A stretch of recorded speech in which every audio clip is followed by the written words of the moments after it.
Hi happy morning எல்லாருக்கும். நீங்கள் பார்க்கலாம் காலையில் கடைக்கு போயிட்டு வாபஸ் வீட்டுக்கு போயிட்டு இருக்கிறேன். அண்ட் ரோட் ஃபுல்லாக ஃப்ளவர்ஸ் எவ்வளோ நல்லா இருந்துச்சு. உங்களுக்காக தான் இந்த வீடியோ கேப்சர் பண்ணது. அண்ட் காலையில் வந்துட்டு பிரேக்ஃபாஸ்ட்டுக்கு ஸ்வீட் பொங்கல் அண்ட் கார பொங்கல் தான் பண்ணியிருந்தாங்க. இது ரெண்டோட காம்பினேஷன் வெரி பியூட்டிஃபுல்னே சொல்லலாம். ஸோ டேஸ்டியாக இருந்துச்சு. அண்ட் ஆஃப்டர்நூன் லஞ்சுக்கு வந்துட்டு களி பண்ணியிருந்தாங்க. அண்ட் இது வந்துட்டு பருப்பு இந்த மொச்சக்கொட்டை எல்லாம் போட்டுட்டு கீரை சாம்பார் அண்டு கீரை பொரியல் தான் ரொம்பவே ஹெல்த்தியாக இருந்துச்சு. அண்ட் வீட்டுக்கு வந்த கடையிலேருந்து பாருங்கள், என்னோடய மம்மி வந்துட்டு என் பையனுக்கு நெயில்ஸ் கட் பண்ணிட்டு இருக்காங்க. ரொம்ப ஷார்ப்பாக இருக்குமா அவனோட நெயில்ஸ்.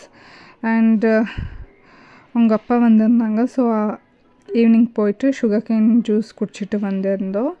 அண்ட் இது வந்துட்டு பாருங்கள், என் அக்காவோட பொண்ணு என் பையனோட க்ளோத்ஸ் ஃபோல்ட் பண்ணிட்டு இருந்தா.